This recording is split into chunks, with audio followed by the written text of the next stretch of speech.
ನಮಸ್ಕಾರ ರೀ ಎಲ್ಲರಿಗೂ. ಇವತ್ತು ನಾ ಹಸಿ ಅವ್ರೆಕಾಳು ತೊಗೊಂಡು ಸಾಗು ಮಾಡೋದು ಹೆಂಗಂತ ಹೇಳ್ಕೊಡ್ತೇನೆ ರೀ. ಇದು ಬಿಸಿ ಚಪಾತಿ, ಬಿಸಿ ರೊಟ್ಟಿ, ಬಿಸಿ ಅನ್ನ ಜೋಡಿ ಭಾಳ ಚಲೋ ಅನಿಸ್ತೈತೆ ರೀ. ಮೊದಲು 1 ಕಪ್ಪಷ್ಟು ಅವ್ರೆಕಾಳು ತೊಗೊಂಡ್ರಿ ಕುದಿಯಾಕೆ ಇಡ್ಬೇಕು ರೀ. ಕುದಿಯಾಕೆ ಇಡುವಾಗ ಅರಿಶಿನ ಉಪ್ಪು ಹಾಕಿದ್ರೆ ಭಾಳ ಚಲೋ ಆಕೈತೆ ರೀ.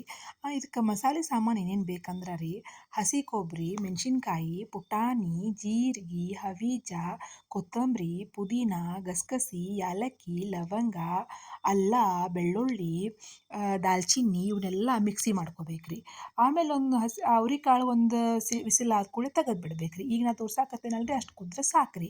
ಆಮೇಲೆ ಒಂದು ಪಾತ್ರೆ ತೊಗೊಂಡ್ರಿ, ಅದ್ರೊಳಗೆ ಎಣ್ಣೆ ಹಾಕಿ ಸಾಸ್ವೆ ಜೀರಿಗೆ ಹಾಕ್ಬೇಕು ರೀ.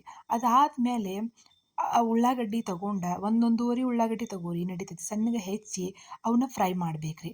ಉಳ್ಳಾಗಡ್ಡಿ ಚಂದಾಗಿ ಫ್ರೈ ಆದಮೇಲೆ ಟೊಮೆಟೊನ ಹಾಕ್ಬೇಕು ರೀ.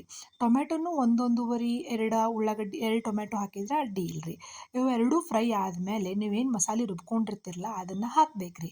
ಅದನ್ನು ಭಾಳ ಚಂದ ಫ್ರೈ ಮಾಡ್ಬೇಕು ರೀ. ಹೆಂಗೆ ಫ್ರೈ ಮಾಡ್ಬೇಕಂದ್ರೆ ಇದೊಂದು ಸ್ವಲ್ಪ ಎಣ್ಣೆ ಬಿಡ್ಬೇಕು ರೀ.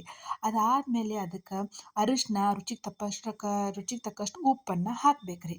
ಅವೆಲ್ಲ ಮಿಕ್ಸ್ ಆದಮೇಲೆ ನೀವೇನು ಕುದಿಸಿರ್ತಿರಲ್ಲ ಅವ್ರೆಕಾಳನ್ನ ಅದಕ್ಕೆ ನೀರು ಸಮೇತನ ಹಾಕಿಬಿಡ್ರಿ. ಇದೊಂದು ಸ್ವಲ್ಪ ನೀರು ಇದ್ರೇ ಭಾಳ ಚಲೋ ಅನಿಸ್ತೈತೆ ರೀ, ಅನ್ನಕ್ಕೂ ಬರ್ತೈತೆ ರೀ. ಒಂದು ಕುದಿ ಕುದ್ರೆ ಸಾಕ್ರಿ. ಇದಕ್ಕೆ ಸಣ್ಣಗೆ ಕೊತ್ತಂಬರಿ ಹೆಚ್ಚಿ ಹಾಕಿಬಿಡ್ರಿ, ಭಾಳ ಟೇಸ್ಟ್ ಆಕೈತೆ ರೀ. ಈ ವಿಡಿಯೋ ನಿಮ್ಗೆ ಲೈಕ್ ಆಗಿತ್ತಂದ್ರೆ ಲೈಕ್ ಮಾಡಿರಿ, ಶೇರ್ ಮಾಡಿರಿ, ಸಬ್ಸ್ಕ್ರೈಬ್ ಮಾಡಿರಿ.